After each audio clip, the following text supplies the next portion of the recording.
Hello, my dear viewers. This amazing story will be very instructive for you. It is very interesting and beautiful. I wish you enjoy watching it. How cold is it? Curled up in a ball. It didn't get any warmer. Some kind of terrible dream. It's cold to breathe, hard to lie down. Open my eyes and realize why I'm so uncomfortable. I have to wake up, open my eyes. Wake up, open my eyes. No. I dreamed I woke up in some sticky slime I can't get out of. Like a swamp that sucks you in, and if you don't wake up, you'll die drowned. It's hanging over my head, swamp sludge, and you'll stay in this terrible cold dream. Voices and silhouettes swirl around, someone walking, whispering, kneeling. She tries to raise her hand and push these visions away, but her hand won't rise. I need to remember some kind of prayer. How can I remember if I never knew? I need to wake up. Right now, immediately, I need to wake up and open my eyes. Nanny, opening her eyes, neither. She opened, now definitely open, across the street. Some kind of light square. It was light outside the window, so it was daytime. Nanny was lying on the floor in a small room with dark walls. She tried to move and get up, but it didn't work very well, hitting her elbow on something iron, some kind of barrel, something like a stove, arms and legs in a seesaw with many angles. It was very painful. Nanny moved her fingers to get the blood flowing faster. After 5 minutes, she rolled onto her side. Rising to her knees, she began to look around. Some kind of small but sturdy house. Dark, with smoky walls, 2 shelves. A table with legs, neatly folded blankets or mattresses lying against the wall. A furry coat hanging on a nail. It looked warm. She stood up on cotton legs. No, she couldn't stand. She crouched on all fours, reached the wall, took the coat off the nail, crawled into it like a tent. First to get warm, then to think, where am I and how did I get here? She couldn't stay in the coat long. The acrid odor made her poke her head out. It's cold, but since there was a stove, there must be wood in the corner. Theoretically, how to heat the stove? It's clear in practice. If it doesn't work the first time, matches are found on the shelf. Wood is there too. That's all. And the result is 0. It doesn't ignite, although the result is there. While igniting, thinking, getting angry, finally it caught fire. Finally, since it was a stove bourgeoisie, it is warm, especially if you lean against it. Now she wants something. Surely there must be some food in here. On the shelf were cans of canned food, stew, beef porridge, some cans without labels. What's inside is a mystery. Nanny found salt, tea, a smoked wok, 2 spoons and a knife. Hot tea. By the way, where can I get water? Oh, there are snowdrifts outside the door. She took the kettle and went down the stairs. Her legs wouldn't obey her. Her coat wouldn't stick to the steps. She took off her coat, rolled down, scooped up some snow. Now she had to climb back up somehow. First, she got the pot out. Then with an effort, she dragged her coat in and closed the door. Nanny put the pot of porridge and the pot of snow on the stove and went back to her coat and began to remember how she had gotten here. What was there to remember? First of all, she must find a way out. Now she will sit by the stove for a while and then think about what to do. Once upon a time, there was a girl named Nanny. She didn't like her name. Her mother and sister started calling her Manny, so she got used to it. When Nanny was 13, her family moved to a different neighborhood and Nanny moved to a new school. She was an amazingly natural blonde with blue eyes, short in height, with a slim figure. All of her classmates and fellow students. Later, colleagues inevitably fell in love with Nanny and were invariably rejected. She did not consider herself beautiful and was sure that no one could love her. She was afraid to appear ridiculous in any company, sat on the sidelines silent. It seemed that if she said something stupid, everyone would realize what a fool she was. How did her parents manage to instill in a girl with such looks a sense of inferiority? The subject of a doctoral dissertation in psychology. Nanny studied quite well, getting C's in physics, chemistry, and algebra. But she always got A's in her literature essays. Her language teacher gave her an assignment to write a fairy tale. She sent it to contests and Olympiads, and then proudly showed the class the certificates and cups. Nanny's only friend was Sabrina. That's what they called the Little Round Street Tartars. Sabrina was very smart, top of the class in math. A genius in astronomy, her astronomy teacher didn't mess around with her. She realized she was no match for her. Sabrina wanted to be an astronomer. She talked about the stars nonstop. She infected Nanny with her passion. At night, they would climb onto the flat roofs of 5-story buildings, lie down, look up at the dark starry sky, and Sabrina would tell them about the stars and constellations. And in the winter, they skied all weekend along the banks of the Snake River.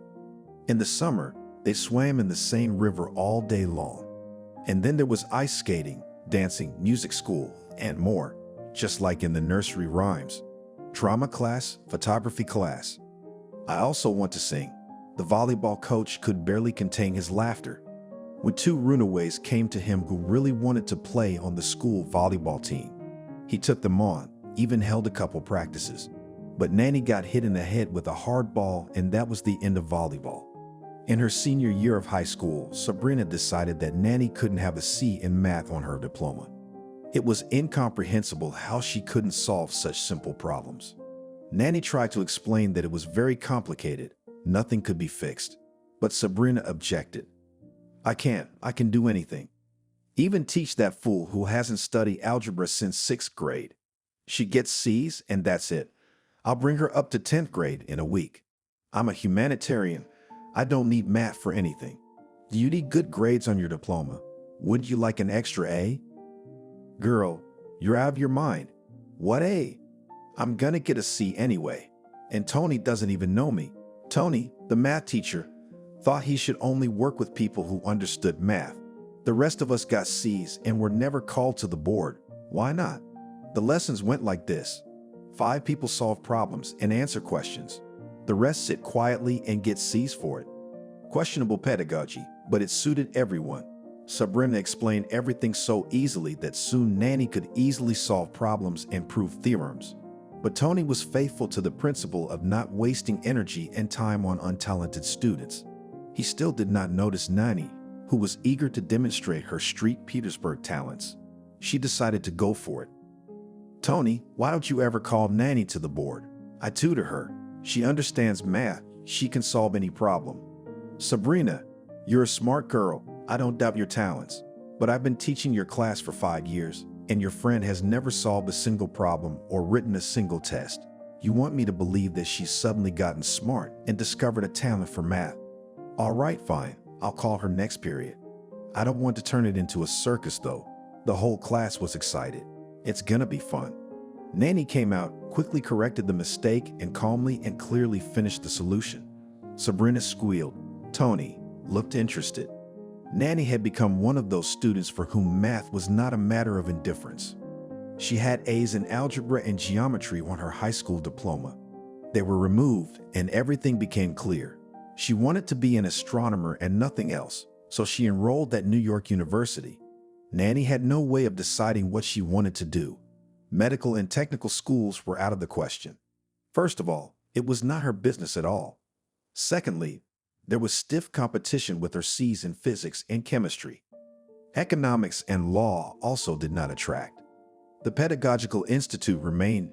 There was no dream of becoming a teacher. Well, at least there was a favorite literature and a real opportunity to enter. Surprisingly, the study turned out to be interesting and easy. By the end of the first year, there were only the highest marks. True, there was one disadvantage. It was called Old Slavonic language. This subject was not even put on the exams. You just had to pass it. The only consolation was that it wasn't just Nanny who was stupid. No one passed. The teacher of Old Slavonic was a very colorful person. A large, chiseled woman with a stern expression and a low, steady voice that sent shivers down her spine. At her first lecture, Maddie announced that she was the only one who knew Old Slavonic. She's the only one who gets a B. The others get either D's or C's. But to get a C, you have to try really hard. Only 2 people passed the exam on the first try and the same number on the second. The rest have been retaking the exam for months. Maddie gave 3 attempts to pass the exam, and since only a few succeeded, the rest of the students went on to take Old Slavic as freshmen in September. To say they didn't like her would be an understatement. One day, a group of exhausted students subscribed to a specialized magazine for pig farmers. Pig farming, and Maddie received 15 copies of this love magazine every 3 months. There was an anecdote about her among the students. A son comes home tired and dirty.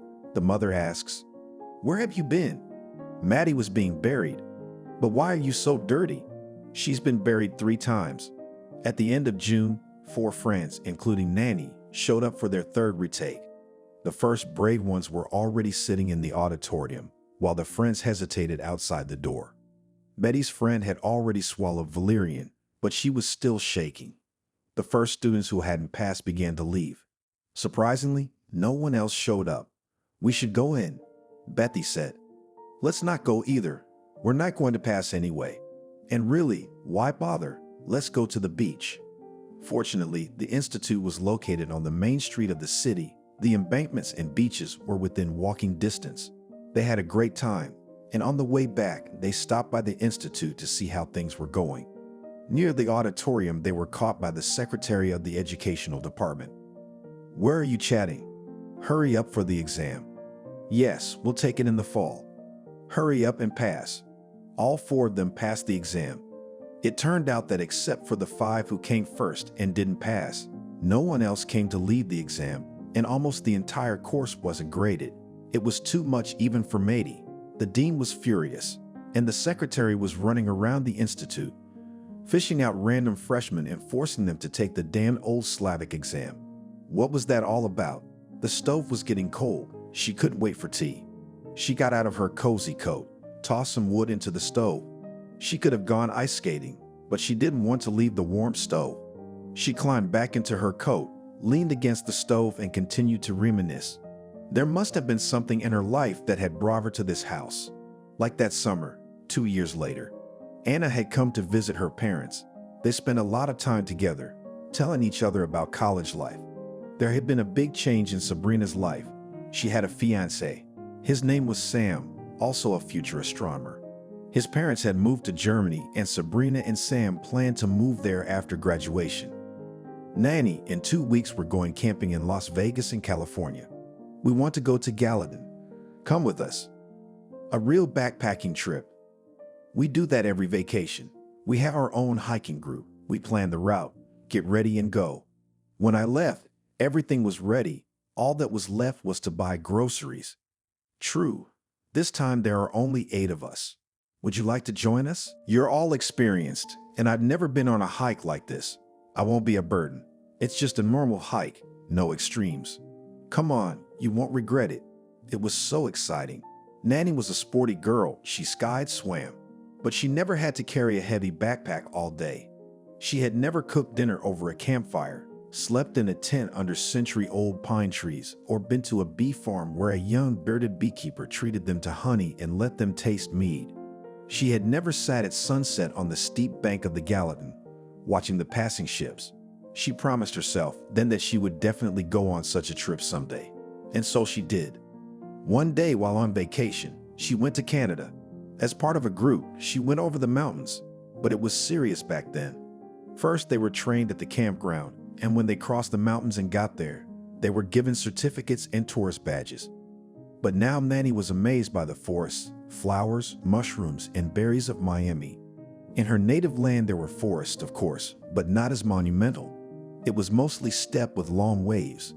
It was a little annoying that all the young men in the group were hanging around Nanny, as always, trying to impress her. Even Sam looked interested. Of course, that ticked off the girls. They were whispering, squinting at Nanny. The hike had stopped being fun and interesting. And to keep things from escalating, Nanny decided to choose a partner. It was Anthony, a future physicist. None of the girls seemed interested in him. No one crossed the path of this beautiful and brave girl. Besides, he was genuine, thorough, calm, and importantly, silent. With him, it was comfortable to walk along the trail, sit quietly by the fire, and most importantly, just silent and cozy. Slowly, everyone fell behind, stopped hissing and getting angry. The conflict subsided before it even began.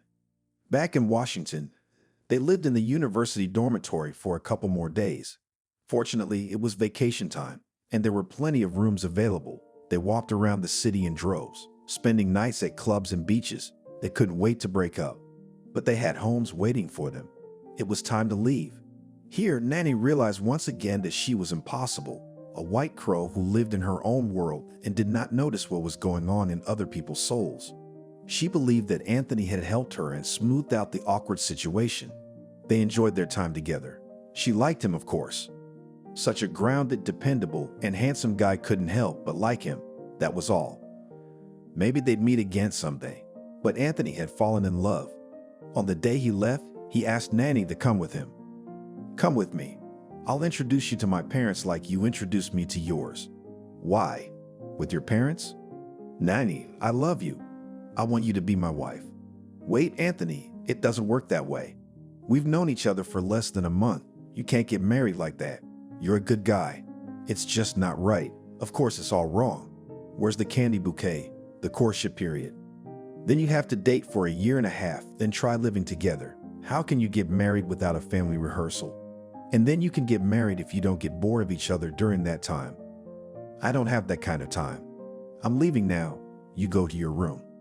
"What if we never meet again? Will you regret it?" "I know for a fact that if I let you go, I'll never forgive myself. You may not believe that, but I don't think I'll ever meet a man like you." Of course, Nanny didn't go anywhere with him, and he was right. For 10 years, Nanny thought of Anthony many times. She berated herself for not giving herself and him a chance to be happy. When she was especially sad, she cried into her pillow and imagined pictures of a possible happy life with Anthony. It seemed that if she hadn't been scared then, she would now be living with the husband she loved and a couple of cute kids. She imagined him pining for her, waiting and searching for her. Though she realized that he was probably already happily married and had forgotten about some Manny from his student days. Especially since he couldn't even look for her. He didn't even know where she came from. She had been so frightened by his revelations back then that she had simply run away, leaving no phone number or address. But she could still dream. If the story with Anthony was unexpected but understandable, Sam's sudden revelations finally shattered Nanny's faith in male decency. He showed up as soon as Anthony left. "Our macho man left. I know what you mean.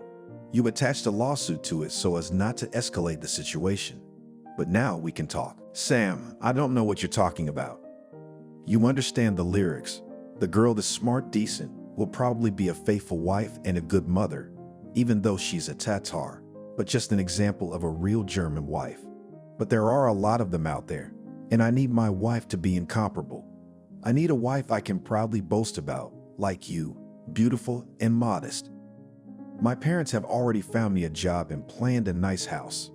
A prosperous life awaits us with the opportunity to travel the world. We just need to learn the language and learn how to run a household according to German rules." This is where Nanny got scared. She didn't need Sam with his German and his calculating network. What if Sabrina found out and lost her friend to some self-righteous jerk? She didn't see that coming. He'd already calculated everything, arranged everything. It never occurred to him that anyone could refuse him. How did this happiness come about? Sam noticed. A superior race, an incomplete prince. I can't wait to get him out of the room without, God forbid, anyone seeing him. Damn it. I wonder if she heard anything. Even if she hasn't, the situation is delicate. Her almost husband is in her friend's room for some reason. It's awkward, and more importantly, there's nothing to say. You can't tell the truth. Good thing she couldn't stay in the hostel for a few more hours. Nanny felt guilty. It was unclear why Sabrina was silent, but she looked wary. She probably regretted inviting her friend over. Could she be getting revenge? No, that's impossible. Nanny never saw her friend again, but she met her mother, Aunt Angelique. She told her that Sabrina and Sam had gone to Germany. They had 2 kids, so everything worked out the way it should. No need for revenge. No need to try to destroy the friend who once liked her future husband. Stupid for pragmatic Sabrina. And problematic, given the distance. Nanny tossed some wood into the stove. She figured she'd have to look for more wood tomorrow since they were running low. Now it was time to go to bed. Maybe the morning would be no more difficult than the evening, but she must try. Maybe in the morning everything would be clear and understandable. There was a reason that proverb was invented. She didn't bother Katie. Why not? It's not softer, it's colder. She dragged the blanket, placing it now and then on the floor, then on the headboard of the stove, tangling herself in her familiar coat. Her head ached, her arms, her legs. In short, everything that could hurt. Nanny realized she was in the home of a hunter or a woodsman. If there was food and firewood, someone must come here occasionally. But suddenly no one came for months. We had to look for a way out. But with snow up to your waist, which way to go? It's not clear. The prospects are not good, either to freeze or first get lost and then freeze. She can't take her darling with her. She'll have to sit here another day, wait for her arms and legs to stop hurting so much. And then she'll have to figure something out. She can't spend the winter here. I wonder if anyone is looking for her. Has anyone realized she's disappeared? Well, at least the workplace should be worried. Where did she go? Nannying the girl? Sleep would probably be impossible for her. The thoughts in her head were jumping around like frogs, inexplicably coming from nowhere and trying to outshine each other. The forest beyond the wall still rustles, some of the sounds hallucinatory. It seems as if someone is wandering here, either a beast or a forest spirit. Or maybe the brigands have come to check if she's dead or not. If not, maybe they can help. Maybe they've been ordered to find her and finish her off. She thought she wouldn't fall asleep. But at some point the thoughts ran out and Nanny fell asleep. This dream was not much different from reality. Dark, cold, she stood alone in a long corridor from which there was only one way forward. Ahead of her, in a bright circle of light, as if from a lantern, stands her institute friend Betty. She waves her arms and shouts something, as if to warn her. Nanny hears nothing, but she is scared. She runs to Betty faster and faster. She gasps, tries to scream. But as so often happens in dreams, no scream is heard, and no matter how hard she runs, she doesn't move, the lights go out. Betty is gone. Nanny was left alone again in total darkness. And then she heard the crunch of snow. No, it wasn't a dream. Nanny opened her eyes. The darkness was not as impenetrable as it had been in the dream. Light illuminated the black wall, the forest, the sky, the window, but the snow was crunching. Someone was standing right in front of the porch. Nanny crawled quietly out from under her coat, took a log from the stove, and stood outside the door.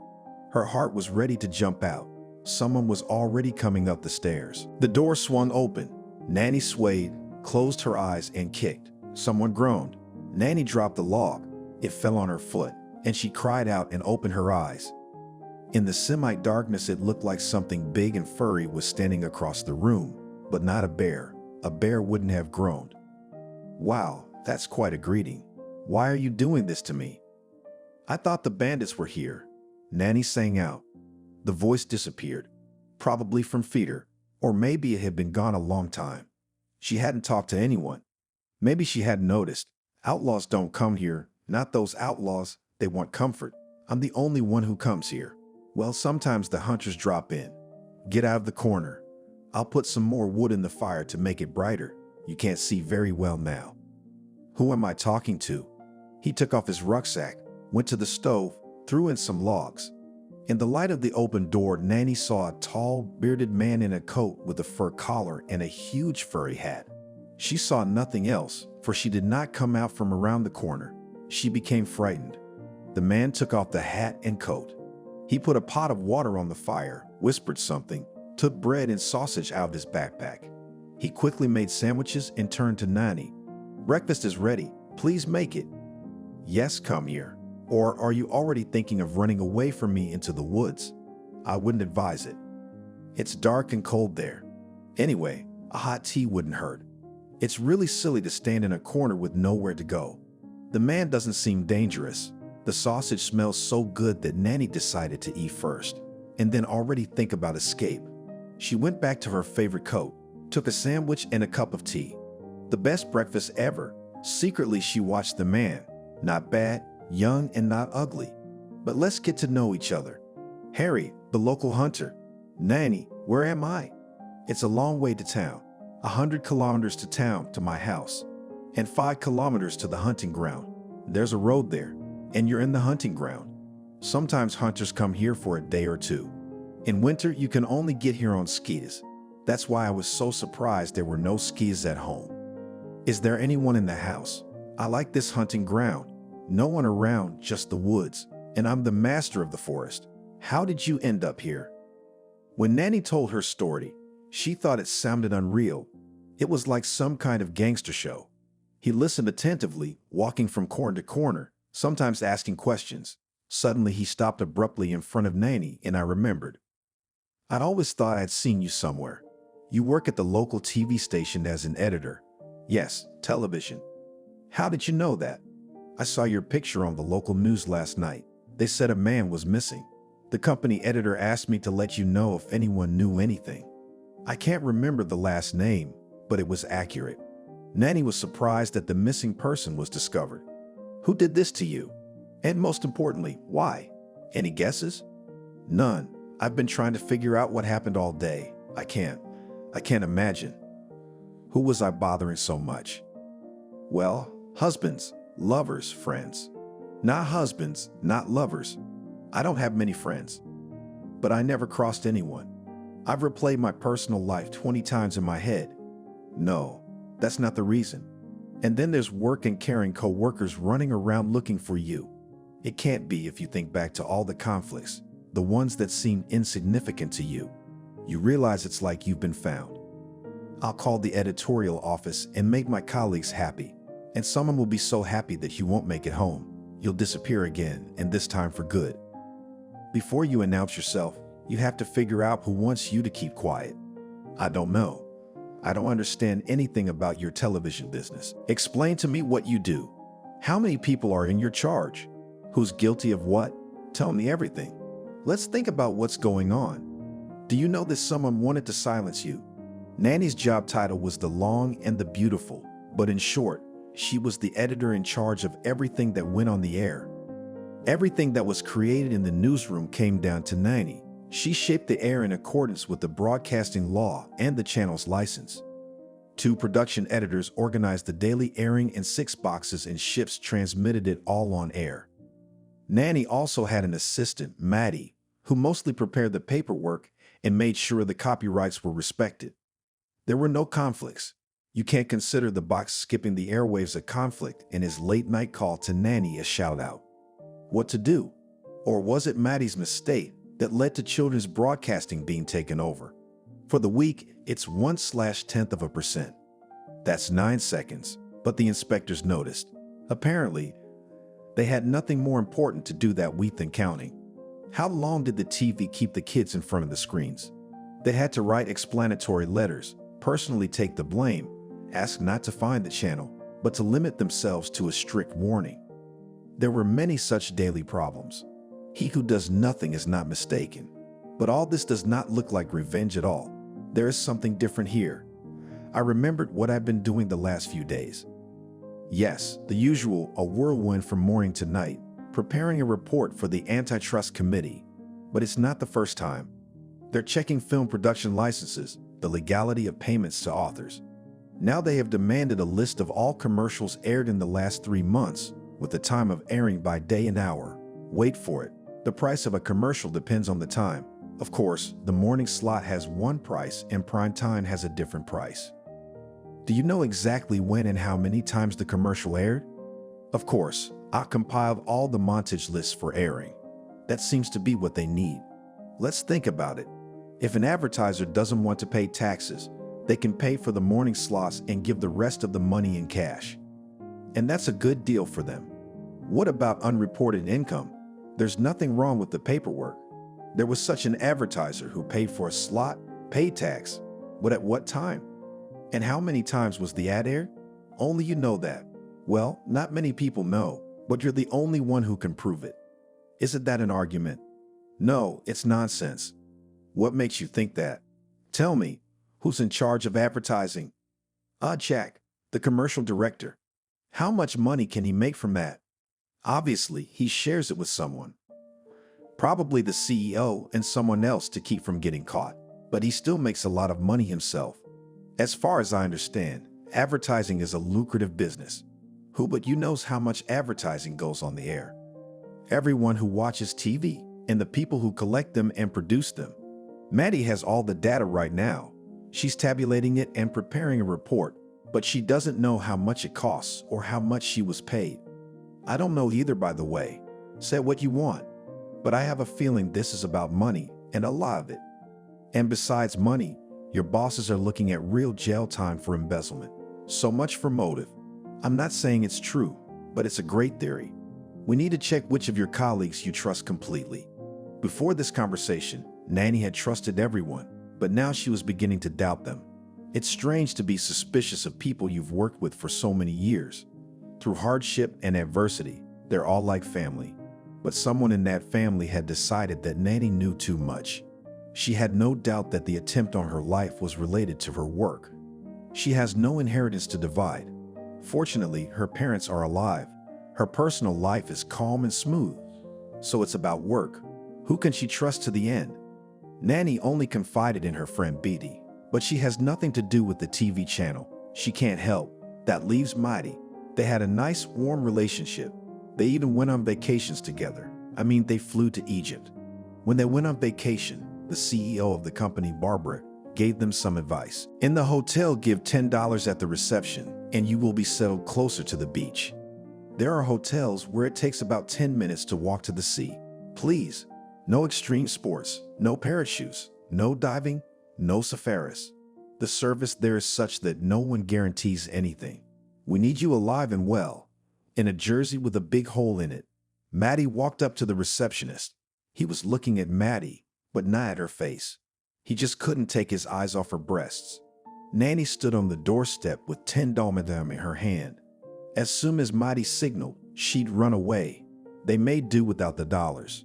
The magic shirt led them to a room with a veranda overlooking the beach. The first night, they signed up for scuba diving and safaris. They didn't bother with parachutes. They'd been promised. Nanny had always wanted to go to Egypt, Pharaoh and the pyramids of Luxor, the Valley of the Kings, the Cairo Museum with Tutankhamun's mummy and mask. She wanted to see everything. First, they bought a tour to the pyramids. It was far away. Egypt is not a quiet place. A caravan of tourist buses is escorted by jeeps with soldiers. Since the Luxor incident in 1997, Egypt, whose main source of income is tourism, guards every tourist. When they arrived at the pyramids, a guide said they could buy a ticket and go inside the pyramids. But if there are heart problems, it's best not to do that. It was a brilliant marketing move. Everyone bought tickets. What could possibly be so bad for your heart? Are there mummies wandering around in there? No cameras allowed in the pyramid. Where do we put them? There was only one option. They took turns standing at the entrance, and the problem was solved right on the spot. The newlyweds wanted to go, so the girls went, and the young husband stayed with the cameras. When they returned, he was leaving. It became clear why it was better not to go into the pyramid with a sick heart. It was a narrow passage, a staircase going sharply down, not even a staircase, but boards with some cross bolts. It was stuffy, difficult to breathe, and the passage was low. They had to walk on bent legs, but somehow they made it. And what was it? An empty room with a fence pit around it. No mummies, no sarcophagus. It's all in museums. Just some barely visible pictures on the walls. They stood, breathed, and crawled back. Sweaty, barely breathing, on all fours, they crawled outside. Nanny sang the young wife a song. "Tell your husband not to go in there." Well, no. The young wife smirked. Let him go. Maddie and Nanny were on the same page. They were interested in everything. Desert safaris, diving, the Nile Valley. They were so fascinated by the miraculously preserved palaces of ancient civilization that they didn't have time to relax on the beach. In the morning, they would run out for half an hour. Sometimes in the evening when they returned from an excursion. Perhaps Maddie, Nanny suggested, though she could doubt anyone. Given recent events, she couldn't do without help. She had to trust someone. And if not Maddie, then who? They decided that Harry would go into town tomorrow morning, find Maddie, and try to find out who was doing what at the TV station. Of course, Maddie was unlikely to open up to a stranger, and he couldn't call her and ask for help. First, he needs to find out if she can be trusted. Nanny disappeared for everyone, including Maddie. Nanny, you're going to have to stay here for a little while longer. I'll come by tomorrow night and bring the skis. You can move in with me. If you're going to be on my side, I'll need a connection and internet there. In the meantime, think about what paperwork we'll need and whether Maddie can send it. The assembly sheets aren't classified information. What's the point? Well, we count the number of rentals. And then what? Look, imagine a situation like this with an advertiser. Let's get a price list from the advertisers, find out how much we have to pay. But we won't know how much we actually paid. Only the company's accounting department knows how much they paid. And our accounting department is terrible. They don't give us any information. Okay, we'll deal with the accounting later. I'll ask Maddie tomorrow. She's married? No. Are you trying to charm her? I'm gonna have to get married. Cool, I respect that. You're not one to brag. Maddie doesn't like serious peacocks. And as for getting married, that's the right thing to do. Take a good look. She's still alive. It's a miracle. We sat for a while.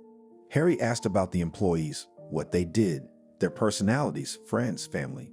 Who has access to the company's finances and who would like to but can't. The more information you have, the easier it is to see who's capable of what. Okay, I'm out of here. You've got enough firewood. I'm leaving some sausage. Wait for me. I'll be back with news. I'm not bored. And don't go anywhere. Nanny was alone again, but now it wasn't so lonely and scary. She had found a kind man who was determined to help the poor girl. She was freezing in the deep woods. John came and asked, "Aren't you afraid to fight? Is there anything I can do to help?" It's a good story. Realistic. It turned out that there are situations in life when you can only trust someone you see for the first time in your life. And you are suspicious of every acquaintance with whom you have been through so much. You have to be suspicious. Harry's the only one we can rely on right now. No one else can help, except maybe Maddie. Maddie sat in an empty office. The last newscast was over. The editorial staff had dispersed. The studio was plunged into darkness. Only the air sign was lit. Nanny felt so lost without Nanny that she couldn't bring herself to finish the report for the antitrust authorities. She started entering the data into the spreadsheet, made mistakes, erased, started over.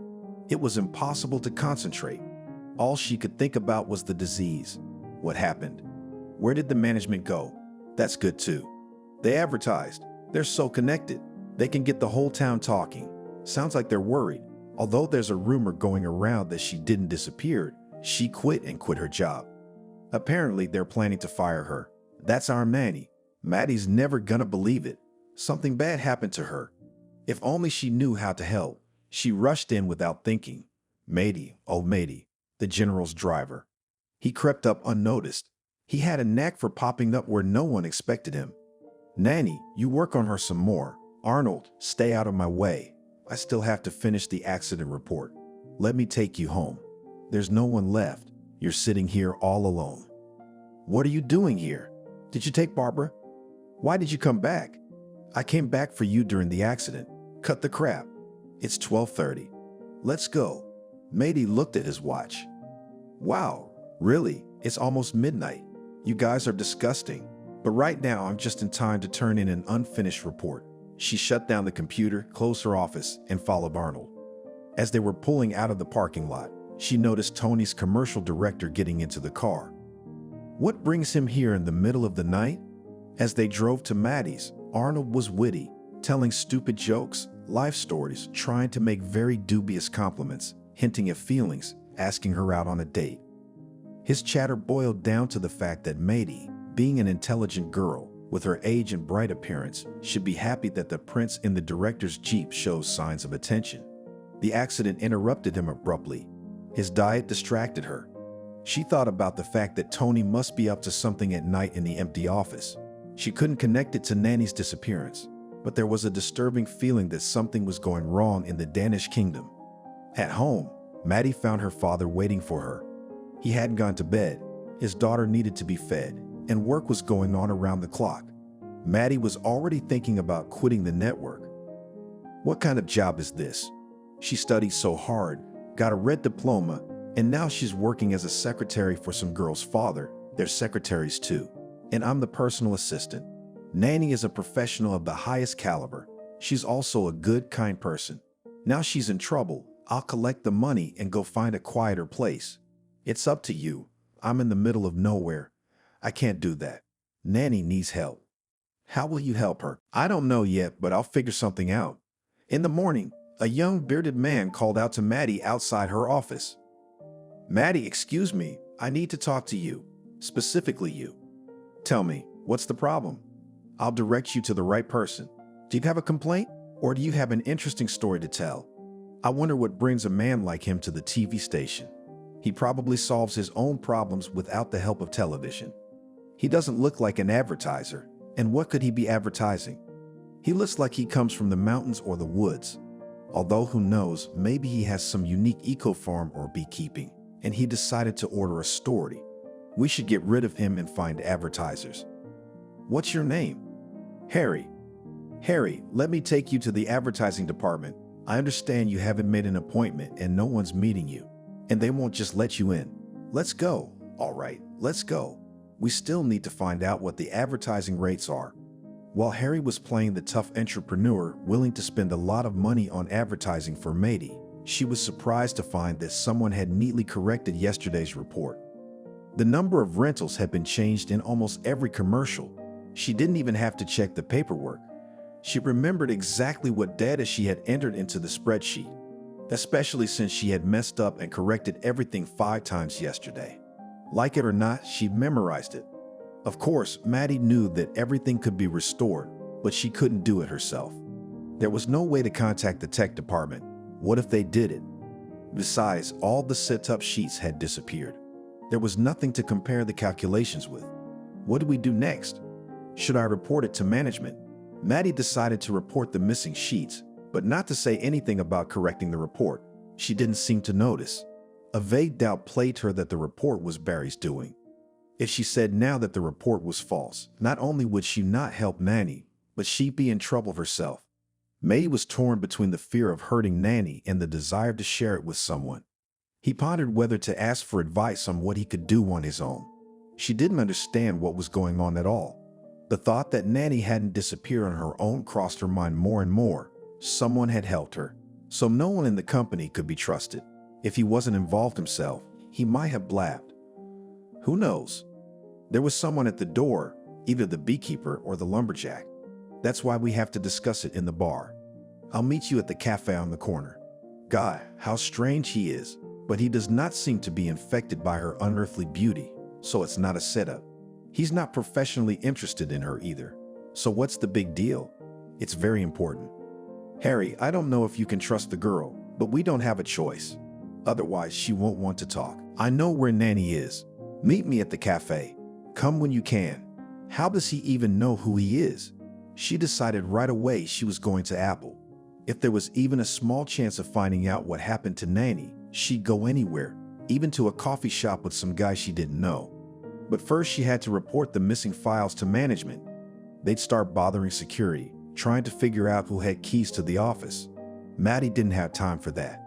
And if management itself was in on the document swap, which Maddie had little doubt it was, they'd still have to pretend they were actively working, keep them busy. And she would talk to the strange lumberjack. Why had he come to her? Nanny had sent him. Harry had no doubt that Maddie needed to be told everything or they would get nowhere. Without their insider in the company, they wouldn't know anything. Could this sweet girl be trusted? It's unclear. Nanny didn't suspect anyone at all. Everyone seemed kind and honest to her. Harry sat in the cafe and looked out the window, wondering if she was coming or not.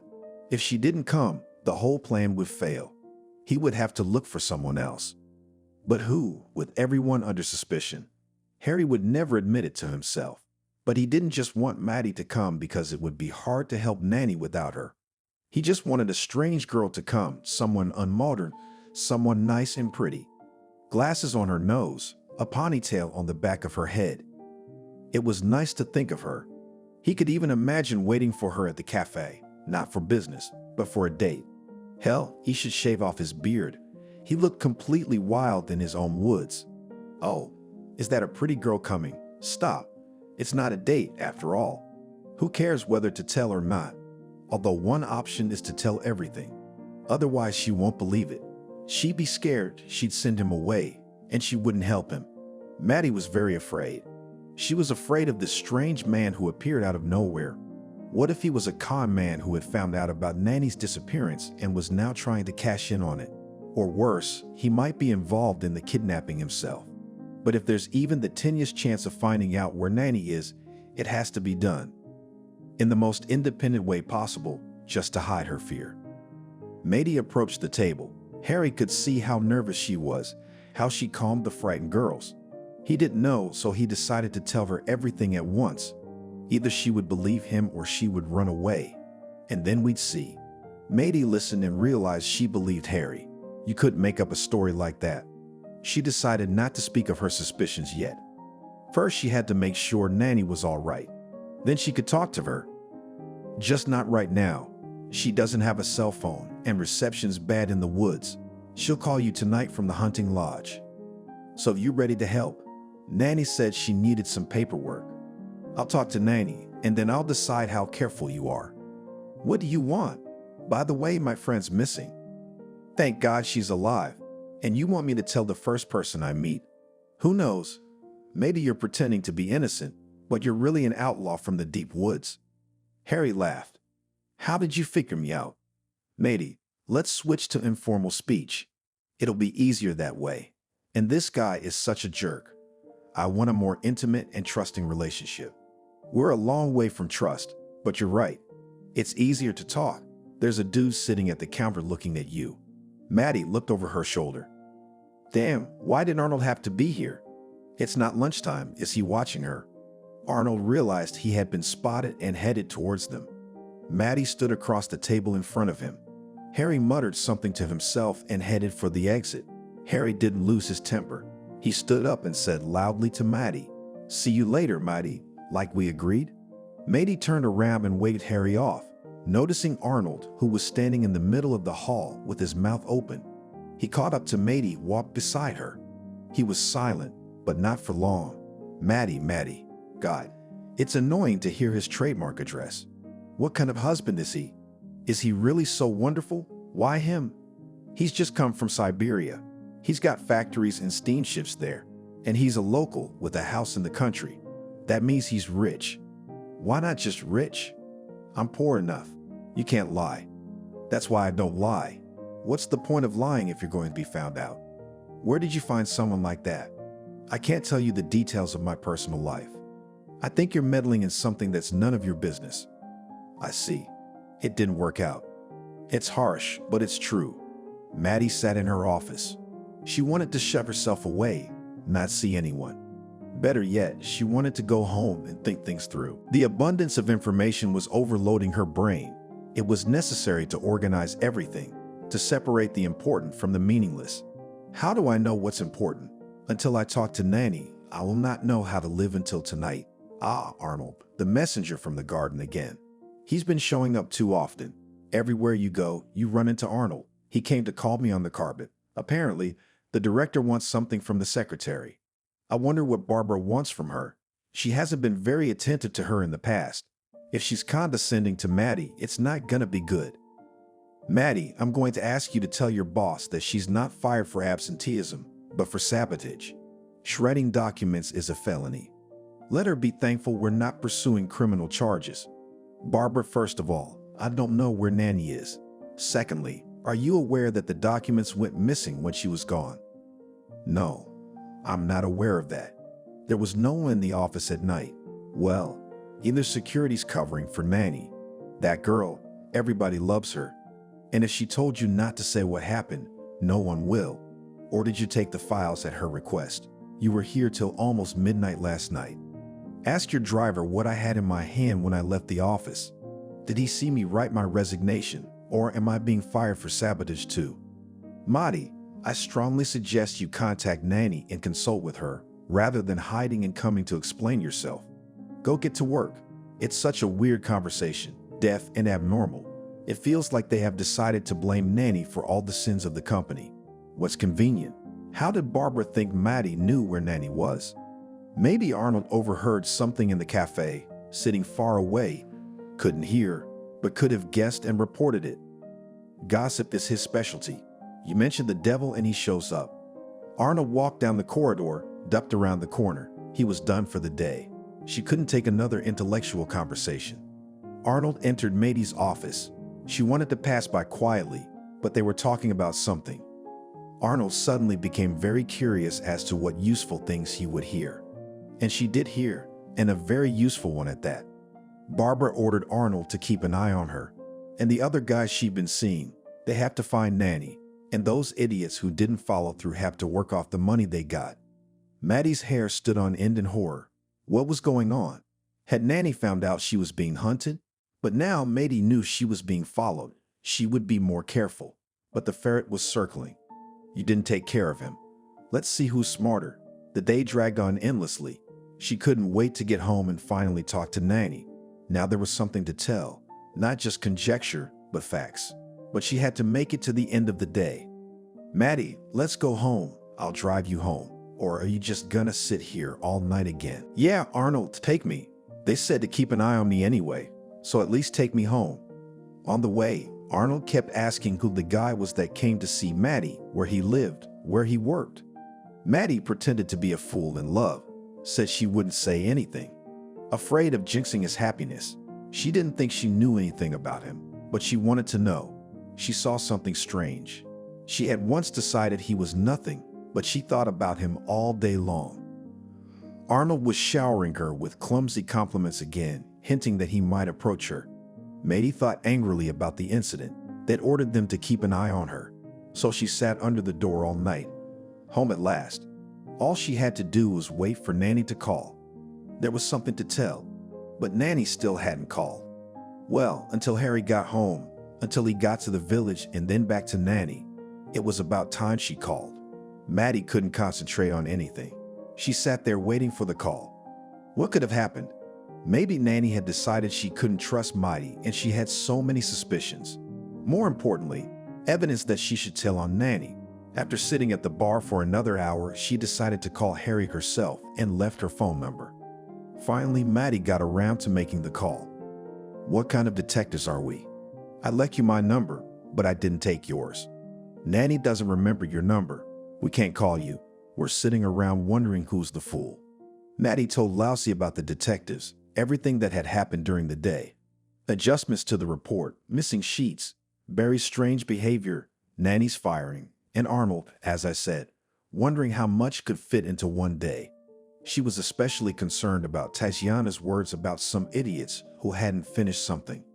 Nanny remembered that when they had taken her into the woods, the bandits had talked about some scary woman. Apparently a customer. Could it be Barbara? No, it couldn't be. The director of a TV company, formerly a famous TV journalist, a star of the screen, a woman with impeccable taste and a powerful husband. True, there were rumors that her last husband was a criminal and earned money for his business, not by honest labor for the good of society. But who remembers the past? Now he is a respected entrepreneur with an impeccable reputation. It's hard to imagine that such people could resort to such things. What would be at stake to commit a crime? Something more serious than money, even big money. It turned out that the disappearance of the mounting sheets was no problem at all. Nanny is used to television crews calling at night on weekends to make quick adjustments to the broadcast. The sheets should always be in front of her eyes. So Nanny sent all the data to her home computer every day. True, she didn't keep them for long, but 2 weeks was enough time to recover them. The problem is how to remove the laptop from the house. No keys, passport, cell phone. All were in her bag when Nanny left the house that fateful morning. The second set of keys is in the possession of Wanda, her younger sister. Maddie, Wanda knows you. I'll call her. She'll give you the keys. Just please be careful. Maybe there's someone else watching besides Arnold. Let them watch, let them fire her. As long as Nanny's found, Maddie's wings grew. If she'd known where those wings would take her, she wouldn't have been so happy. As agreed, she took the keys to the apartment from Wanda and went to get her laptop. It was very uncomfortable in someone else's empty apartment. She didn't turn on the light for some reason. She decided she shouldn't. She probably seen detectives in there, always snooping around in the dark in other people's apartments. Maddie picked up her laptop, walked toward the exit, and suddenly heard someone trying to open the door. Not thinking straight from fear, for some reason she put the laptop in the hallway and ran around the apartment trying to think of somewhere to hide. The sound of the lock stopped. Voices were heard outside the door. Maddie quietly walked to the door and looked through the peephole. A man in a hooded jacket stood on the landing. His back was to the door. Maddie couldn't see his face, only the two elderly women. Apparently, the neighbors had a question about what he was doing outside someone else's apartment. the owners. Don't wander around. I'll call the police. The man called them old chickens and ran down the stairs. Maddie went to the window, saw him come out of the driveway, stand for a minute, get in his car, and drive away. Maddie was so nervous her legs wouldn't hold her up. She wondered what he wanted in Nanny's apartment. Or was he following? It was scary to think what would happen if he caught Maddie here. It's good to have such vigilant old ladies. I wish them good health, just as long as those old ladies don't turn her into the police. She's got to try to get away unnoticed somehow. First part of the plan is done. Laptop received. The next day, Maddie copied the fake report onto a flash drive and wrote a request for a leave of absence. To be honest, she didn't believe she'd be let go. After all, she's Nanny's accomplice. It's safer to keep her under surveillance. And she needs a break. Together, it would be quicker to figure out what was so dangerous about those documents. She explained to Harry how to get to them. You go to the village of Yuzhny, you can take the train, but then you still have to get from the station to the village. It's more convenient that way. The bus runs more often and you can get straight to Yuzhny.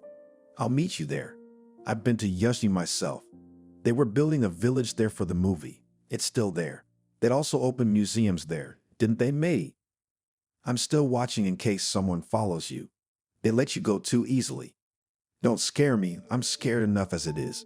The morning after hailing a cab after the accident, she stood at the window trying to see if anyone was following her, realizing that even if someone was, she wouldn't see them.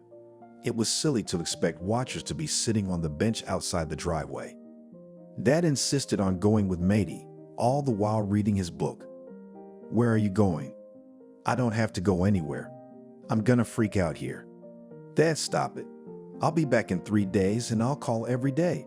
Don't worry, I'm not a little girl anymore and your grown-up nanny got into some kind of story and dragged you into it. A cab pulled up to Maddie. She ran out of the driveway, ran to the car from under a bench. A black cat ran near her feet. Damn it, well, let's not believe in omens. Who knows where the cat has to go? Maybe this wasn't a bad sign for her. She threw her bag on the seat and slammed the door. Please hurry to the bus station. The driver, an elderly man, watched the passenger with surprise. She kept looking around, as if checking to see if anyone was following her. Did she run away from her husband? I don't have a husband. You're young, but you live a strange life.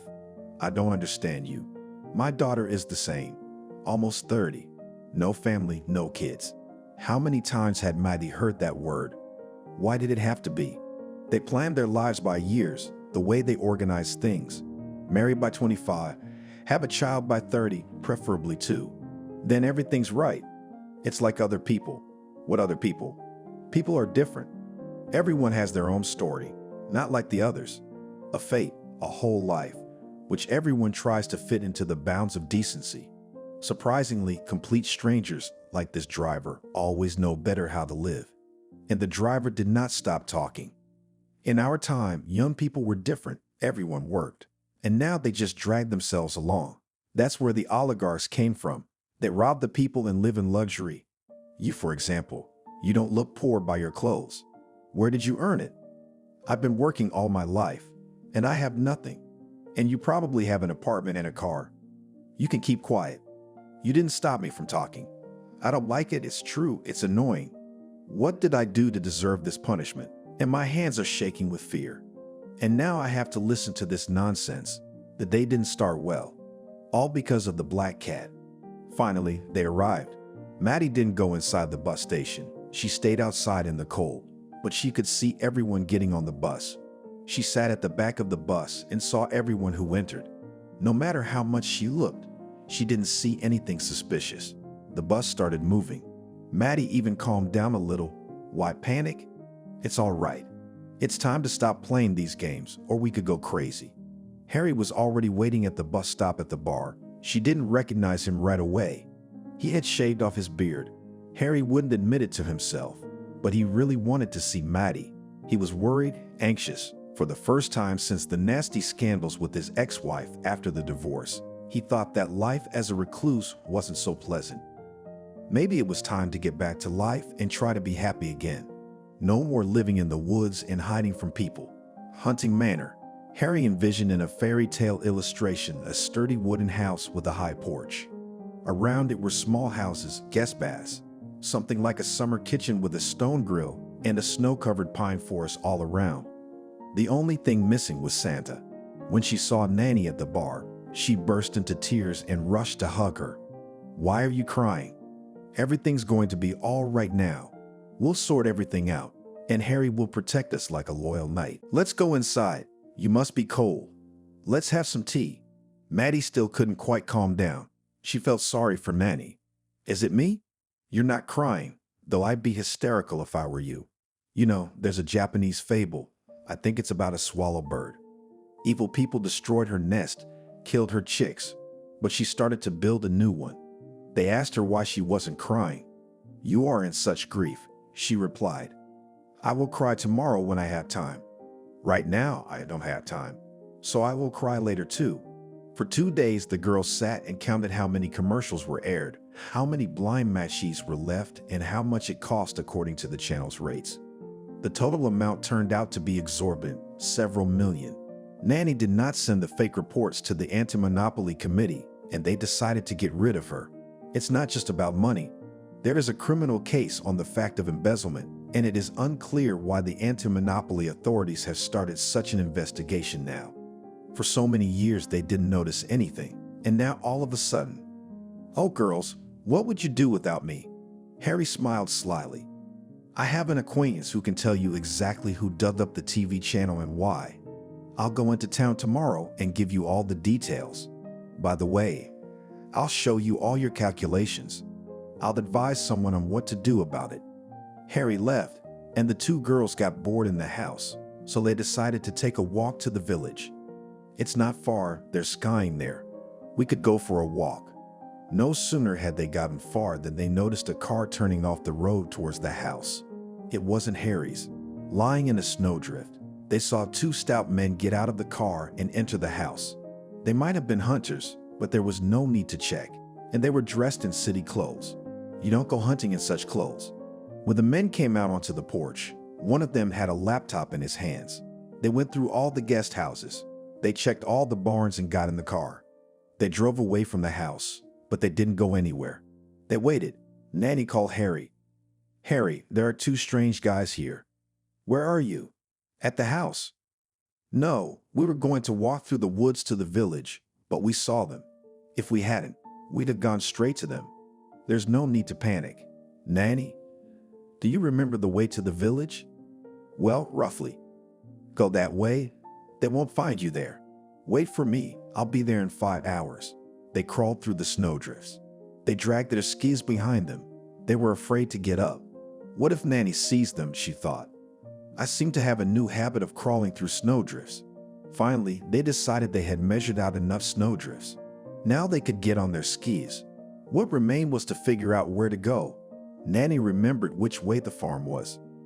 Do you remember the road? Harry got carried away. What's there to remember? The same pine trees and the same snowdrifts. We got a little lost, but we found the farm. Nanny's heart clenched. It felt so familiar, like home. It was like coming home. Maddie looked at the firebox with surprise. Nanny, what is that? It's Maddie's stove. We're having tea now. How can you be here alone? I assure you, you can live here. It's scary to be alone in the woods. I almost killed Harry with a log out of fear. It was like being surrounded by bandits. Listen, Nanny, do you know anything about Mark? He won't tell me anything. Not interested. I liked him. He didn't tell me much. All I know is that he was married. His ex-girlfriend still lives in his city apartment and won't leave. She left Harry. She lived with someone for a couple years, and then she came back and said she had nowhere to live, so she would stay with him for now. At this point, Harry discovered that he had nowhere to live. When I asked him how he managed to get rid of her, he laughed. He found a live-in job. Sounds like she fell in love in a bar. Well, that's right. It's no sin to fall in love with a man like Harry. He looks at her with a tenderness that makes your heart sink. Nanny can't fall in love. Maybe she doesn't know how to love. There was a chance to learn it with Anthony, but she missed it. It's amazing. So many years have passed, and she's still living in a fantasy world. She still imagines unrealized happiness. It's time to get back to sinful earth and meet a decent, honest guy like Harry. After all, he's not the only one. I'm sure there are others. You just have to look harder. Nanny, tell me, what's wrong with us? We're not stupid or unattractive. We're not waiting for oligarchs. Why aren't we married? Where's the prince? Just because the horses are dead doesn't change anything. Why do we always attract guys like Arnold? Nanny, you could get married. You're so beautiful. Don't tell me you haven't been invited. I get asked out all the time, but you shouldn't marry a breeder. You're lucky you have Harry. I'll wait. Maybe there's someone else out there. Samantha went to college with Nanny. She'd been married 3 times in 4 years. Well, it happens. It's a girl's hobby to get married, but it wasn't that simple. The first time she married a student athlete named Richard, the second time for Tom, an excellent and public figure. The third time, to an unrecognized genius Frank. After receiving her diplomas, Samantha planned to marry Evan, a literature teacher. She began to be asked more questions. Samantha replied that she couldn't slow down or she wouldn't get anything done. And I'm still getting married. I'm changing my last name alphabetically. Can you imagine how many husbands I have ahead of me in the State Duma? Maddie will be able to choose such husbands. But Nanny didn't want to. It wasn't her system. She still believed that you can get married once and for all. And whether or not it will work out is another matter. But one could dream. On the way home, Harry decided to replay the game. Of course, brave men are crazy. They sing psalms to them. But he didn't want to risk his life. He stopped by the village, explained the situation to his hunting friends. They agreed to go with him and see what kind of guests they were. When the uninvited guests saw the hunters, they quickly retreated. How rude. They didn't even say hello. Harry could have walked them back to town and returned, but the thought didn't occur to him. I don't think they'll be back today. You go with the girls and we'll stay here just in case. I don't trust them. I'm used to this gangster mode. When Harry gets to the manor, it'll be calmer. The pretty girl couldn't find her place because of the uncertainty. Well, did you find out, Hermit? Shall we go home? Maybe we shouldn't. I'm getting tired of running back and forth. What if someone shows up again and we have to run away again? No one's gonna show up. Today's bandits don't know the news. If they did, they'd send their employers away. Girls, I got news. Harry, don't keep us in suspense. Tell us. Well, actually, no. Let's go home first. I'll tell you all about it there.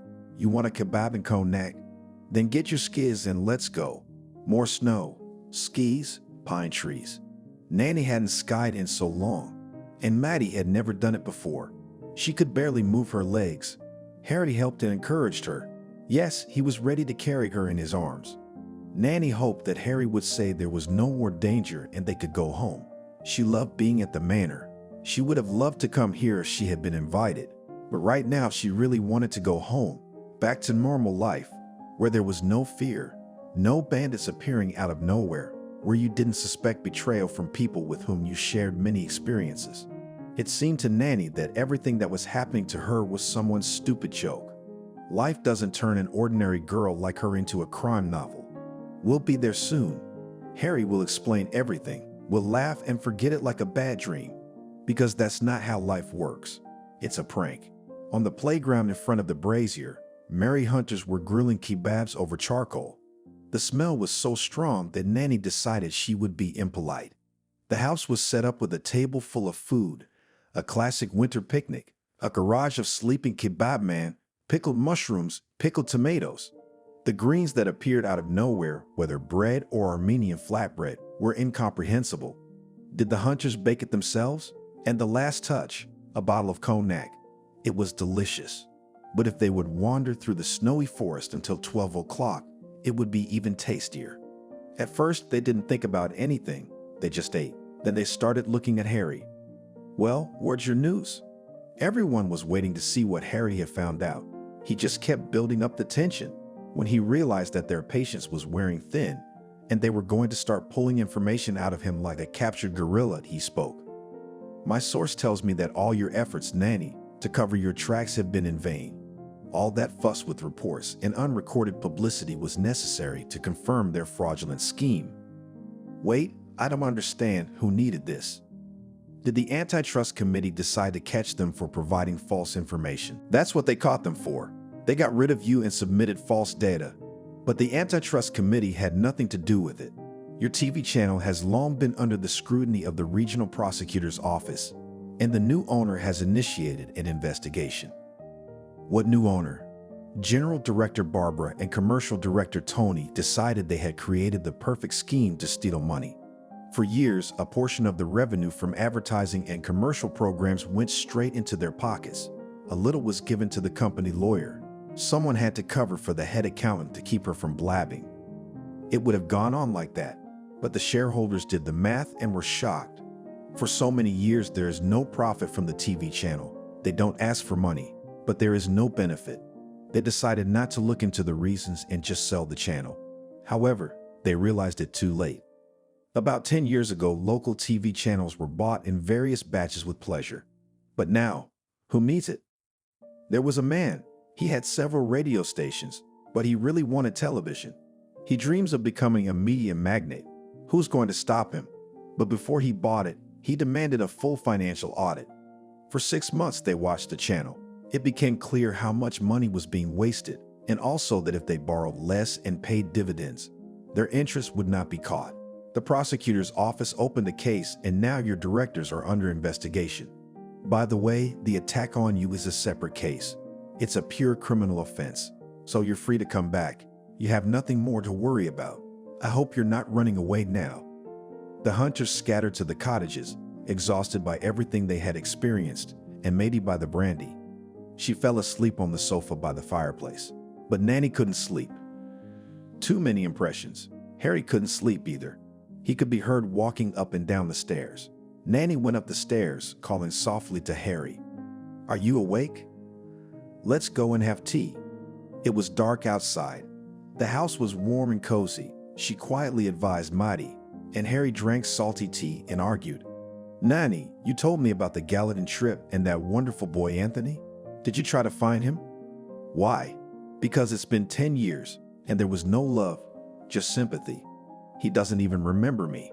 How many of these deer have you had in your life?" "I can't tell you. I had a love named Amanda when I was in my 20s. It's been years, I remember, but it didn't stop me from getting married. But it didn't help with married life either. You say you went to Washington University. What department?" "I don't know. Physics, I think." "Well, that's my department, physics and math. I went to DC too. But earlier. Then you're Anthony? Do you want me to see if I can find him?" "No, why? If he's married and happy, I have no business being in his life.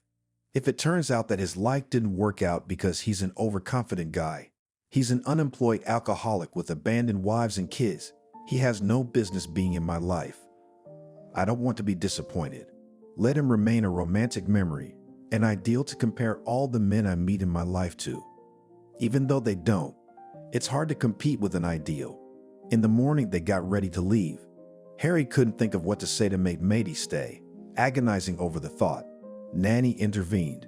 It would be a shame if intelligent adults who liked each other broke up without taking the first step.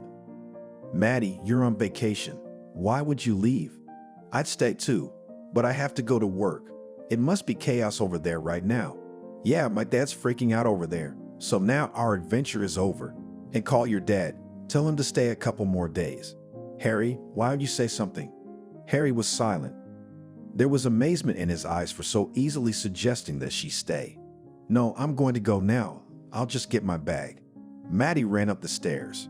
Harry rushed after her. Nanny smiled. "Well, that's good. Everything seems to have worked out." "Maddie, wait please. There's something I want to tell you." Maddie walked over to Harry, giving him a hug. "And I think it's pretty clear." Harry took Nanny into town in Harry's clothes, which were 5 sizes too big for him. She would look weird on the bus. After changing, Nanny drove to work. She couldn't wait to find out what was going on there. Harry was in a hurry to get home. He had a good reason.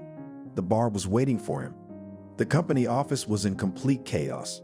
There were no executives, not because they didn't show up. It was just that the network had no management at all. The rumor that the channel had been bought paralyzed the work. Nobody realized whether they were working or not, whether to collect airtime or not. But no one saw the new owner. Nanny's appearance added to the nervousness. She was met with surprised looks. She was looked at like a ghost that had just been baptized. She didn't want to tell what had happened to her, so the whole channel was buzzing with rumors and gossip about what she told her department. We don't know what the new broom has swept out, but we're getting ready to go live tonight. We'll see what happens next. The abandoned Arnold suddenly deflated. He seemed to have lost weight and was wandering around the channel, eavesdropping and peeping just in case. He was being followed from everywhere. At last, he could be sent away without fear that he would run in and complain, with no one to report to. Nanny, is it true there's a criminal case against Barbara? Would you know better? I mean, you were in charge. Nanny, where were you and your lover? Were you flying to Dubai? She suddenly wanted to go sailing on a yacht on the seas, on the waves. Alas, what do you need that you're not afraid of being unemployed, aren't you? New directors always come with their own drivers, so go out, Arnold, get a job. What a nasty piece of work. How did they put up with him all these years? To hell with those bastards. Well, so I don't lose my job. Who knows, maybe this new owner will bring in his own team or change the concept of broadcasting. And not the news, not entertainment, not the children's section won't be needed. Well, we'll find out soon enough. After lunch, a group of young people showed up, closed themselves in the director's office, and an hour later the secretary ran through the channel and ordered everyone to gather immediately in the studio. There they were met by a strange young man wearing pants, a hat, a knitted hooded sweater decorated with either bracelets or champagne shores. He looked strange, especially against the background of three long-legged models. They apparently had an idea of the office dress code, but understood it in their own way. White top, black bottom. One of them had a skirt that wasn't visible under her jacket. Another had a white blouse with a neckline up to her navel. The third seemed decent enough until she turned away. There was a neckline, such a neckline. The company's employees, gathered in a bunch, looked at their new bosses. Someone whispered, "Now our finances will be fine." All that remained was to set the studio pilot straight. They tried not to laugh, but nervous laughter still broke through. Colleagues, my name is Alexander. I am the owner of the TV channel. You already know that the general and commercial directors have been fired. I'd like to introduce you to the new commercial director, Leslie. Step forward. There's a girl in a jacket. Advertising. We have new plans and discipline requirements for you. If anyone doesn't like it, no objections will be accepted. The faces of the advertising people stretched out. They hadn't seen anything yet, but judging by the tone, nothing good was in store. And we're also terminating the cooperation with the lawyer and the chief accountant. Gentlemen, are you fired? Lawyer Emma, accountant Suzanne. Two of the models have stepped forward. Everyone else continues to work. We'll probably keep someone else, but after we evaluate everyone's performance. Well said. Very specific. In the meantime, you guys keep working, and we won't fire everyone at once, but one at a time. Get in line. In the meantime, try your best to prove your indispensability and your loyalty to the new management. He almost said to betray your co-workers if you don't want to be fired. Nanny was devastated. This is the end of the channel.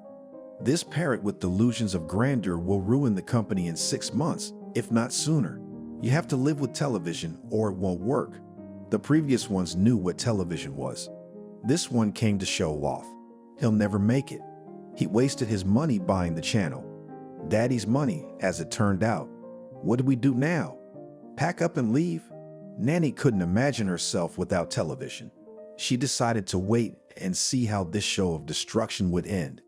It was clear that everything would fall apart. Of that she had no doubt. The competitor was BBS TV, a non-government channel. It was run by a man Nanny knew well. When it became clear that BBS TV was in big trouble, he called Nanny. Nanny, if you really need it, come to me as a program editor. I won't put you on the air. We have our own staff, but I will gladly take you on as an editor. I realize it's not your level, but keep that in mind. It's all gone to hell. No new programs. Advertisers were leaving for other channels. There was nothing to fill the airwaves. Nanny watched her own programs and was ashamed. Nothing but reruns. Gradually, cameramen and journalists began to scatter. And everyone noticed that while cameramen found work on other channels, journalists, people with a name, and even winners of regional TEFI awards were not hired by any city channel. The impression was that it was a conspiracy of those who had nothing to hold on to in the city. They would send their resumes and stories to California, Washington, D.C., Meehan, and they were gladly taken. These are family people. They just couldn't change cities like that. Alexander walked into the office, which in itself was strange. He'd never walked the canal. He'd never been here at all. A girl named Nanny walked in next to him. And this is Katie. We've hired her as a program editor. Don't worry, you won't be fired. You have a mandate. Katie will be helping you. You have a lot of work to do. It'll be helpful. And the fact that the position is called that is a staffing flaw. Of course, 2 editors per show is fine. Don't worry, Nanny. Prepare to be fired calmly, especially since you don't have to get to know Katie. You've known each other for a long time. Kathy worked at the city channel in the same position as Nanny. I wonder what grand promise was made to her that she left her beloved stable job, where she had long been a professional with unquestioned authority, and moved to this doomed channel, or maybe she doesn't know. Oh well, everyone in this town who is connected with television has known for a long time. I wonder how long it'll be before I'm fired. Katie's got a couple weeks to see how things work around here. She won't need any more help. She's an experienced editor after all. Thank God she was smart enough to hire a professional instead of bringing in another model. Well, it's time to get ready. The May holidays were long. Something was postponed from weekdays to weekends. As a result, there was a week of weekends. Usually in such cases, everyone went on vacation. In addition to the broadcasting service, television has to show programs on weekends and holidays. We would schedule programs for 2 days, then rest. Then we would go to work again and plan for 2 more days. This time they announced that the channel was closing for a week and no one was to be there. Nanny didn't understand what was going on at all. We're not going to broadcast. We will. But how? We'll prepare everything in advance. But during the holiday week, there will be no one on the channel but the boxes. It's impossible to plan a week of broadcasting in 1 day. Today is the last working day. The next one is May 7. Something's not clear. Yes, it's very clear. It'd be better if they just fired me instead of setting me up like this. Sure, she'll take home what she can and send boxes of airplay, chunks of airplay, but without a studio, without the ability to change or fix anything. It's monkey work. Katie's help under her heels. But she couldn't help at all. I have to turn in my work today at my old place. Nanny, I'd help you, but believe me, I can't. Oh, in some ways I do. Why else would they hire assistants? If not so they can disappear at the most convenient moment. I wish I could just quit and say to hell with it. But no, what about the broadcast? The viewers don't care about us fighting. They want to watch their favorite programs and shows at night. Nanny tried to plan at least 5 days, but nothing worked. A security guard came in. Nanny, I'm sorry, but you have to leave. Alexander called, asking who was there. I told him it was you. He ordered everyone removed immediately, except for the broadcast shift. No one's supposed to be here.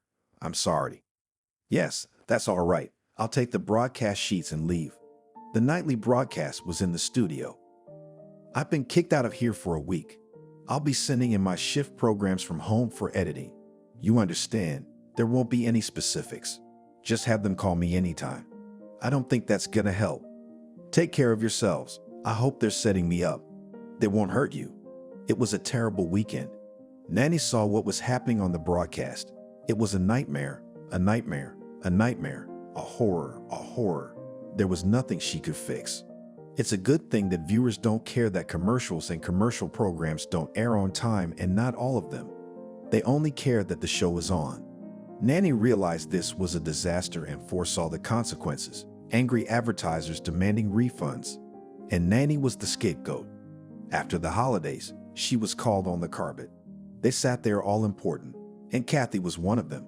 And Nanny was asked to sit down. She pushed her chair against the wall and sat up straight. Judges and defendants. Either you voluntarily write a statement or we dismiss you for sabotage. What do you mean, sabotage? Why is this happening so often? Evan's been watching the broadcast all weekend. She found a lot of irregularities. Evan, poor Katie didn't get any rest. She worked all weekend and didn't have time to plan the broadcast properly.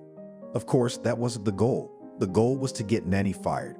It would have been better if they just said, "Hey, quit." They turned off the broadcast. I can say something. No one was interested. Nanny stood up, wanting to put the chair back, but felt she couldn't help herself and threw the chair at the judges. She wanted so badly to scream and tell them to go to hell, but she calmly restrained herself. She left the office, and in the reception area, she took a piece of paper and wrote her resignation letter. A little later, she was informed that she had to work another 2 weeks. They were afraid she would cause trouble, or maybe Kathy wasn't ready yet. Nanny could have caused trouble with the same oversight at the checkpoint. There's plenty of data, but why these TV gurus are about to get themselves killed? She sent her resume to the city. She'll have to move. What else could she do besides scheduling programs? Nanny didn't know how to do anything else. A week passed. The city was silent. She wasn't even invited for an interview. Nanny called. "Hello, I sent in an application for a producer position, but I haven't heard back. I'm Maddie." "Nanny, I'm sorry, but the director personally said your resume is not being considered. You're not a good fit for us." "That's something. I wonder who this Alexander guy is. How can he put pressure on TV channel directors? Why aren't they hiring BBS television employees?" The last day of work fell on Friday. They were preparing for a weekend broadcast. After lunch, Nanny was told to go to the accounting department for a settlement and was paid a ridiculously small amount. Not even a salary, just cents. And of course, no compensation for unused vacation days. "Dan, you choke on this." Nanny opened her workbook and a wave of resentment came over her. How much longer could she be bullied? "What's bothering you so much?" It turns out she was fired 2 weeks ago, the day she wrote her application, softly and forcibly. Nanny deleted everything she had been doing on her computer since morning and started packing her things. "Nanny, where are you going? Don't you have to finish today's work? Did you tell your boss?" "Katie, you owe her. I've been working for you for 2 weeks for free. Come on, honey, get to work. You got 4 hours left, and we got 2 days to get you on the air. And I'm sorry, but I don't wish you luck." Looking at Katie's drawn-out face, Nanny thought it was high time she learned to stand up for herself. Of course, this didn't amount to full-blown revenge. It's just a little prank, but it feels good. How to move on with her life? Nanny loved her job. When her friends complained about work, saying they didn't want to go there, Nanny felt happy. Her soul clenched at how lucky she was. She happily ran to work in the morning, seeing the frowning faces on the bus and realizing that for these people, work was a necessary duty, and for her it was an endless day and night. An interesting, fulfilling life. And now there is no life at all. Grieving and feeling sorry for yourself may be fun, but you have to get a job.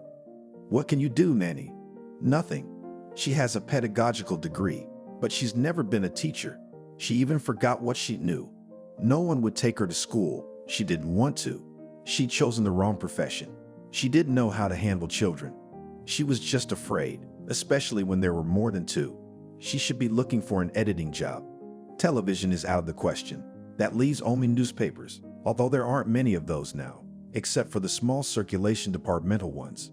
But now is not the time to be picky. She has to find something. A small factory producing plastic enclosures had its own newspaper, both as a newspaper and as a leaflet. Nanny had been taken there as editor-in-chief, although there were no others there. The whole staff consisted of 2 people. Nanny was the editor and journalist, and Alex was the photographer, designer, and helicopter operator. Nanny wrote articles about the leading manufacturers, praising their wonderful best pipes in the world, which even China buys. There wasn't much work. The newspaper was published twice a month, and no one read it. The heroes of the articles took all the copies to show off to their family and friends. It wasn't work, it was boring. Now Nanny understood how she could make herself get up in the morning and drag herself to work. Nanny wrote 2 or 3 articles in a couple days. Alex took pictures of the leaders and the incredible beauty of the pipes and screens. Then he quickly drew headlines, arranged text and pictures. And that was it. The issue was ready. All that was left was to print it. Alex rushed off to shoot weddings and anniversaries. Nanny tried in vain to find a more interesting job. She was not used to wasting her time so fruitlessly. In the evening, Maddie came running. Nanny, as usual, complained about the stupid and useless work and envied Maddie, who still worked at the canal. Everyone had scattered though, and the atmosphere there was still the same. But at least it wasn't a paintbrush. The channel's going to go under soon anyway. That's the way it's going. There was another scandal today. Katie brought in the editing sheets and Max said it was impossible to work with that crap. Our brilliant director jumped up and there was a real ugly fight. They even called the police. What's gonna happen to Max now? Everything will be fine. Alexander offered him money not to file a report. Max refused the money. He said that people like Kozlov should be taught a lesson and he wrote a letter of resignation. By the way, I did too. Why did you do that? All decent people left the channel. I don't want to sit on this dump. I have other plans. Nanny, I think I'm finally getting married. I thought you'd never decide. How I envy you. Where can I find a man like you? I think you will soon. What's that mysterious tone? Don't you dare introduce me to men. Who do you think you are? A matchmaker. The summer without Maddie was dull and dreary. No one could tell what was going on out there. No news or gossip from former co-workers reached them. Nanny ran into them in the most unexpected places. One had become a restaurant manager. Another had started a private business. Somehow they found themselves useful in Boston, but not in their hometown. Nanny saw two journalists on the central channels. They were suitable for Boston, but not for their hometown. Maddie called one day and excitedly announced that the former BBS television employees had decided to throw a reunion party. They'd invited only people they'd worked well with. Why invite all kinds of people? Nanny, can you believe we're all getting back together? The guys promised to bring all the movies we made for the channel's anniversary. We'll watch them and reminisce. We wanted to rent a cottage in the country, and I suggested that Harry and I come over. Is the house big enough? Can we stay in guest houses? I can't wait to see everyone. I miss them terribly. We used to have such wonderful barbecues. Remember how we used to cook and have such a good time? Did she get Nanny's energy? She really wanted to see the people she lived with. Many happy, joy-filled years. To remember how great it was to do what she loved, not to print a newspaper that no one smelled. And she also wanted to go on a trip to the master of the forest and visit the house. It would seem, why return to the place where she had experienced such fear, almost died of terror and cold? But people are often drawn back to the place where they experienced strong emotions. Adrenaline must be in short supply. Nanny wanted to climb the stairs, look at the finished walls, stroke the savior stove. It seemed to her that the house on chicken legs in the magic forest was waiting for her. Not all of its secrets had been revealed. They wanted to be shared. It occurred to her that when she returned there, all her fears would disappear and something very good would surely happen. She wanted to go back in time, to hug her favorite colleagues, to make all the gloom, the present at least for a while, recede, or better yet, disappear forever. It seemed that this meeting would change her life. But what could change? Only more longing would be added when she would have to go back to being alone and writing meaningless articles about the world's best pipes. Maddie, as the mistress of the house, gave everyone errands and tasks to do. She was preparing for a reunion with her friends, or at least a formal reception at the country mansion. Nanny tried to stop her somehow, but she wouldn't listen to her. She was torn with the urge to brag about her farm, her house, her woods, and most importantly, Harry. Envy, a bad feeling, but that's when you're jealous, and when you catch someone's enthusiasm. As Nanny had caught the enthusiasm of her good friend, she couldn't wait for the weekend, the longest week of her life. Cindy, a journalist, called Nanny and offered her a ride in her car. There's a great place. You don't have to bother Harry to pick you up. And it's nicer than riding the bus. The weather was perfect. Sunny, warm. The autumn forest was a wall of colorful brightness. Especially the clones were reveling, shimmering with all colors, as if they decided to show everyone who was the most beautiful here. Only the pine forest remained gloomy and austere. He did not care about this riot of colors. He was not interested in it. It was all just a game. Enjoy it. You can't say that the TV crew was one big happy family. It doesn't work that way. Some were friends, some had only professional relationships. There were arguments, grudges. Journalists, being creative natures, sometimes shouted at each other without restraint, a little hiss like bubbles. and then continued to work as if nothing had happened. It's just work. Personal relationships have nothing to do with it. Once upon a time, in the early years of the channel's existence, there was a program in which every resident of the city could congratulate his friends and relatives. Congratulate them on their birthday, on their anniversary, on anything. Write a greeting or choose a poem from the catalog, order a song. It was terribly provincial, but the audience loved it, especially the secretaries who were slacking off on their husbands, typing congratulations from Alice. The announcer Eva burst into the office and threw the sheets with congratulations on the table. Alice, I understand that you have a lot of work, but you would at least put underscores. How am I supposed to read this? In the text of the congratulations, she listed about a dozen names and surnames. They were all either Tatar or Kazakh. They were difficult to pronounce. Eva, I put the accent mark. You have to put it everywhere. Where do I put the accent mark in the Transgas database? Alice raised surprised eyes. Eva, Transgas congratulates you. It's not a Tatar surname. It's a base that deals with gas transportation. And here's a conflict for you. They had a long laugh about the Tatar last name. Everyone was so happy with each other, as if they had met the closest relatives after a long separation. Hugging, kissing, even those who had never been on friendly terms. It was interesting to see how everyone was doing and what they were doing. Everyone was interested in the question, what about the canal? There was no more channeling. Martha's manager showed a video she had taken the day before. Nanny didn't even immediately realize she was seeing on the screen some room with no lights, no openings, wires picked out of the walls, stripped walls. It looked like a house prepared for demolition. Then she realized with astonishment that she was seeing her office in the editing studio. What was this? Alexander closed the channel and left. He kicked out everyone who had worked for years, who knew the channels thoroughly, and put in people like him, arrogant and understanding nothing about television. He kicked out all the technicians, and his foreman ruined all the equipment. Advertisers broke contracts and demanded their money back. Then this underhanded tycoon tore down all the fixtures, doors, plumbing, wall panels, even switches.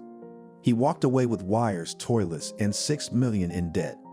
Everyone sat there like pancakes. It was unbelievable. One idiot comes in and manages to ruin everything in 6 months. What he paid for it was no consolation. It'll turn up somewhere else. Things like that don't sink. It was painful and hurtful. I wanted to cry. The girls wiped away their tears. The guys were expressing their opinions in far from parliamentary terms. Guys, Maddie wiped her tears. Let's drink to the fact that we had such a job in our lives. It was a happy time spent together. We were lucky. We had it. Someone turned on a video clip taken for the last corporate party, which was a rock party. Everyone was in black with chains and spikes. Horrible makeup and mohawks. The video was powerful, but it was filmed in bits and pieces for a week. By the time we watched the movie of how it was filmed, we were crying with laughter. Then we watched other movies, remembered the pictures. It was both funny and sad. We sang, danced, sat by the fire for a long time, hugged and swore in eternal love. But as usual, the morning was a little awkward. Everyone had urgent business to attend to. We said goodbye, promising to meet again, and then we left. Yes, it's understandable that nothing connects them anymore. They will remember and be sad, but everyone has their own way. No one wanted that. And so it happened. Nanny was getting ready to go home too.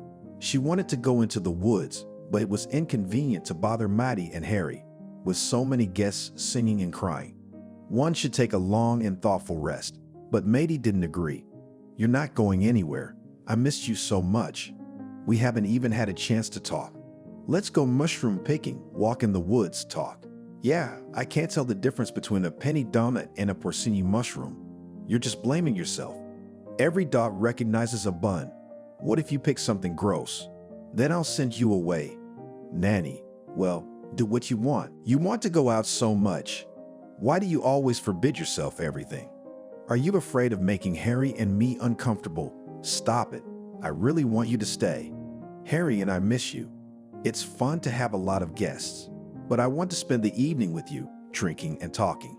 So get ready. We're going mushroom picking. And really, I don't want to go. Why go to the trouble of singing my own song? Especially since they're genuinely inviting you to stay. and Nanny went to get ready for the mushroom picking. Let them figure out what to do with what she thought were mushrooms. The girls walked through the woods, talking about something, sometimes silently, niggling with mushrooms. That wasn't why they went to the woods. Maddie had no one to tell about her new happy life. Turns out there was no one to share it with but Nanny. She didn't know it could be so simple and peaceful. In the past, of course, she had fallen in love, but somehow she was quickly disappointed. One wasn't smart enough, the other was a narcissist, and no one was interested in anyone but themselves. Then one day she met a funny guy who made lighthearted jokes. Do you know a joker like that? I'd like something a little calmer. He taught me that the most important thing in life is money. The more money, the stronger the love. I had already thought they were all like that when the women at the entrance finished the phrase to the neighbors. What a man he is. Not a man left. I started to believe them. And suddenly Harry. This is my reward for waiting. Harry's a good man, but you've made him perfect. Not too perfect. He's perfect, and a prince and a knight, the best and loyal and loving. All right, you've convinced me that arguing with a woman in love is a waste of time. I see you so happy in love. It hurts my soul. It's not jealousy, but a crushing regret. Why can't I have that?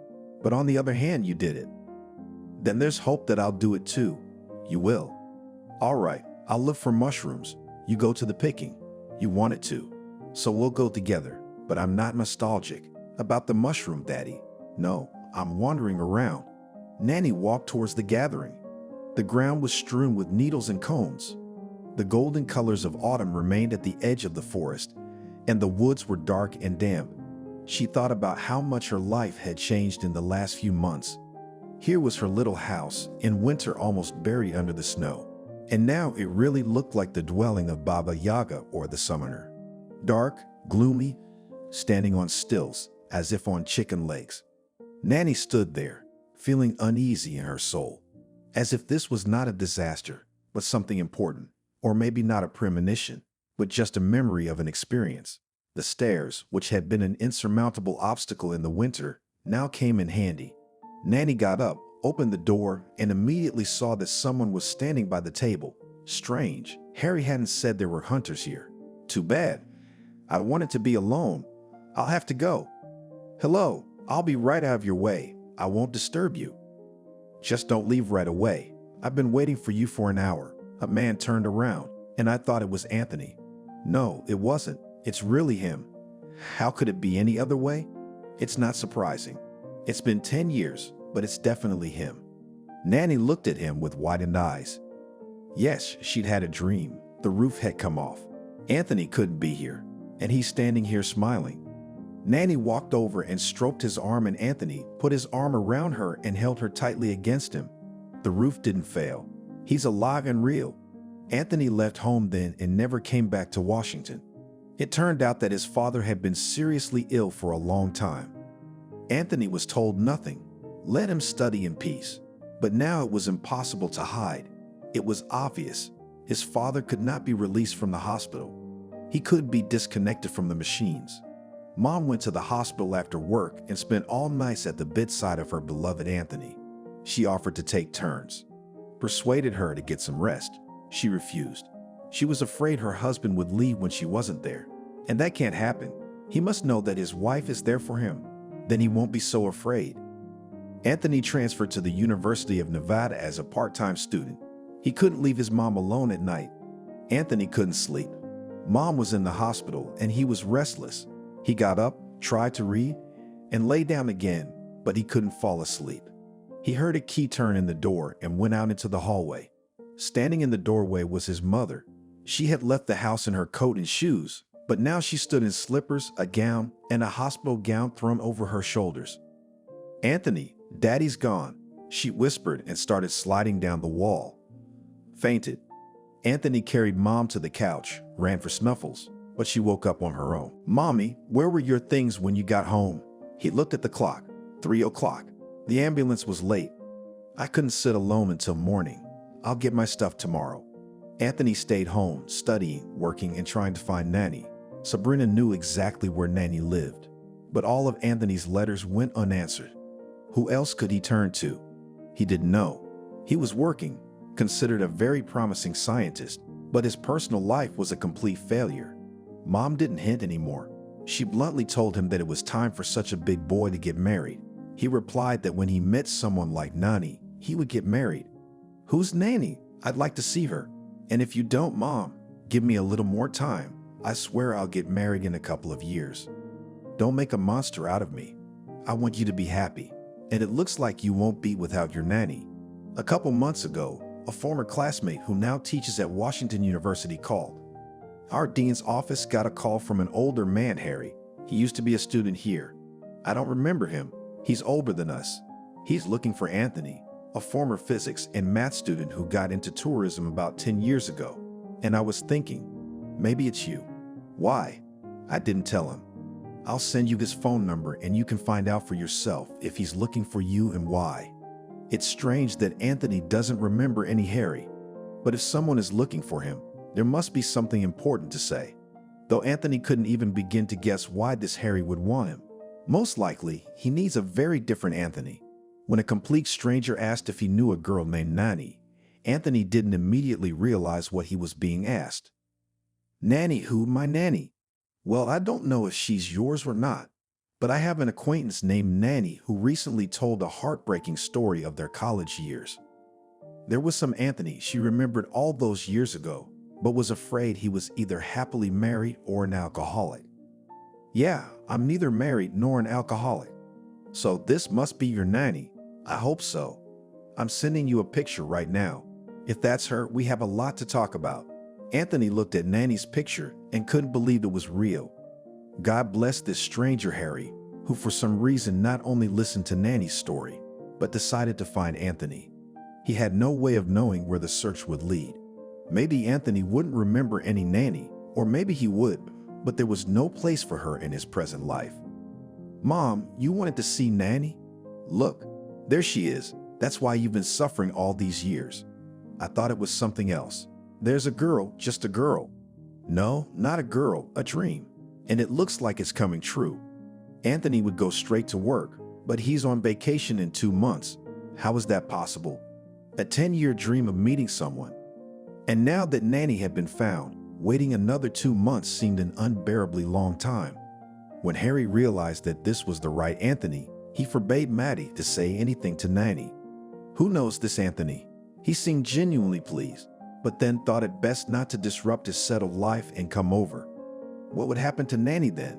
Well, let him come first. No one died of pleasant surprises. Maddie couldn't keep quiet.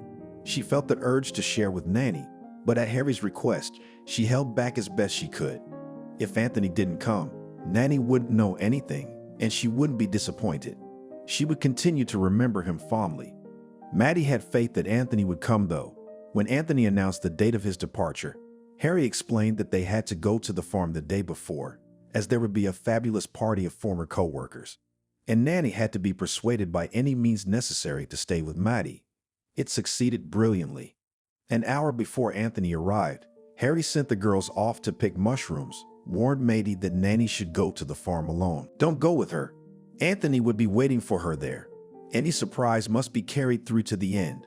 While the girls chatted in the fall woods, Harry met Anthony and took him away. Harry was afraid his cunning plan would go to hell.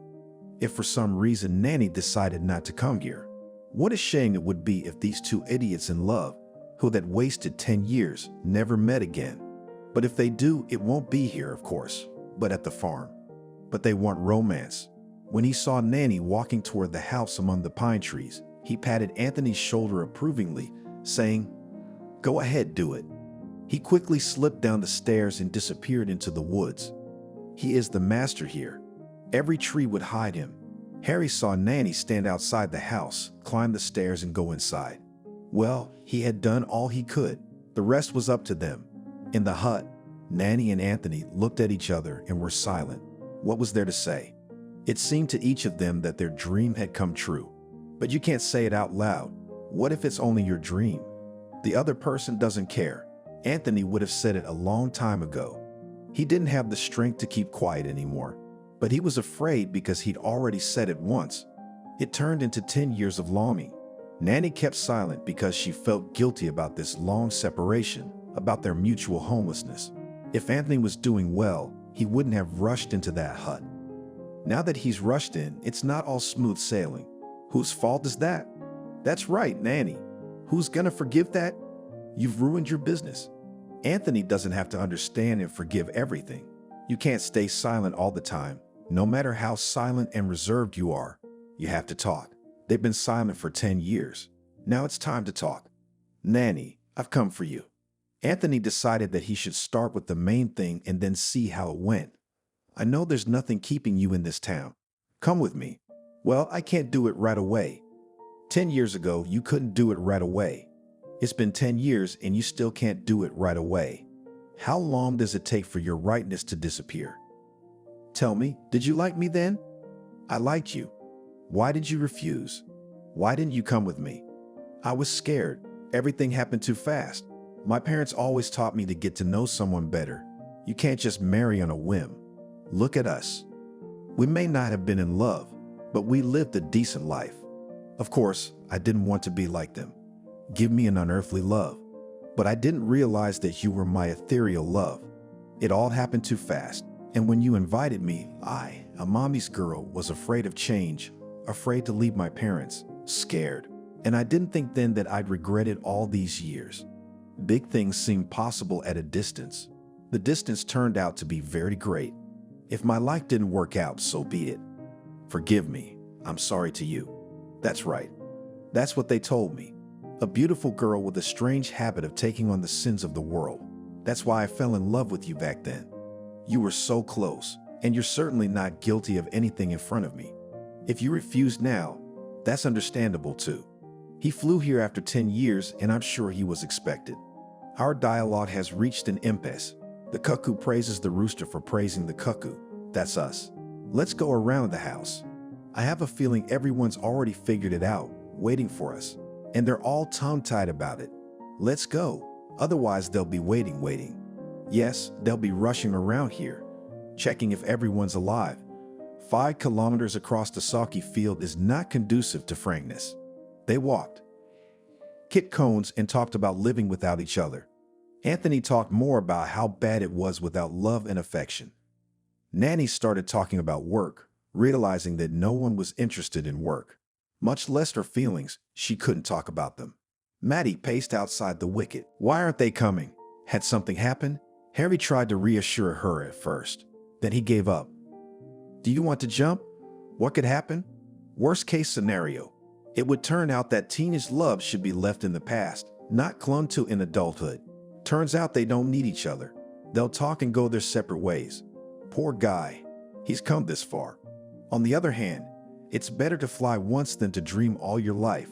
They'll go their separate ways and start a new life. From illusions. It's possible. Yes, but I don't want that to happen.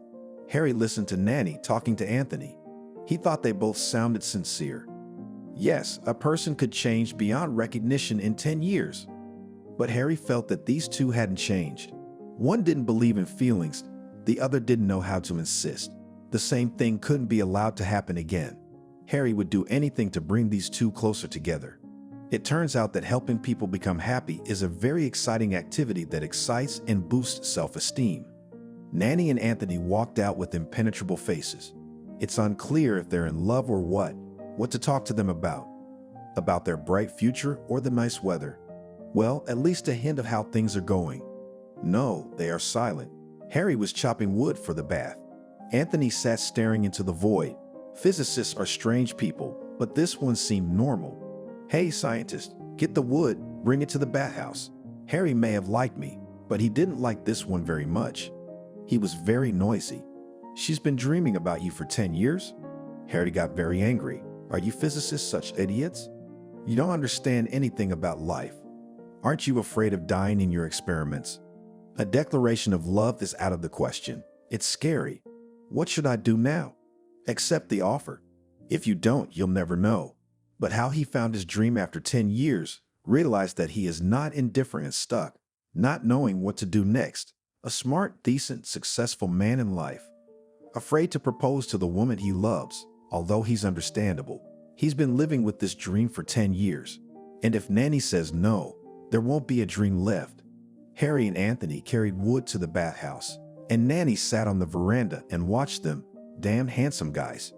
It's understandable that men should be appreciated for their intelligence and decency, but it's so nice to look at handsome, strong men. Maddie came over and sat down next to me. Nanny, why aren't you talking? What's wrong? Are you disappointed? We're sorry, me and Harry. We meant well. Oh, my friend, what are you saying? You've done so much for me. I just can't believe this is about him. Thank you. I knew it was possible to find Anthony, but I never would have done it on my own. I was afraid that when I met him, I'd find out there was no love at all, just adolescent stupidity. But there is love. Oh, Maddie, I think I'm lost. I like it so much. The evening was quiet and warm, not at all autumnal. Nanny stood on the porch and looked up at the mighty, century-old pines, frozen in their majesty. Anthony came out of the house and stood beside her. Nanny, marry me, just like that. Harry said good goods should be taken at once before they are snatched away from under your nose. But since Harry said so, I'll think about it. You've been thinking for 10 years, and now you want to think again? How much time? A couple minutes will be enough. Nanny paused and looked into Anthony's eyes. I agree. Why are you crying? My love, don't cry. Everything is fine now. Nanny looked at him. The tears flowed by themselves. All the resentment and self-pity had gone with the tears. The troubles and misfortunes were in the past. Nanny whispered, feeling light and calm. My tomorrow has come.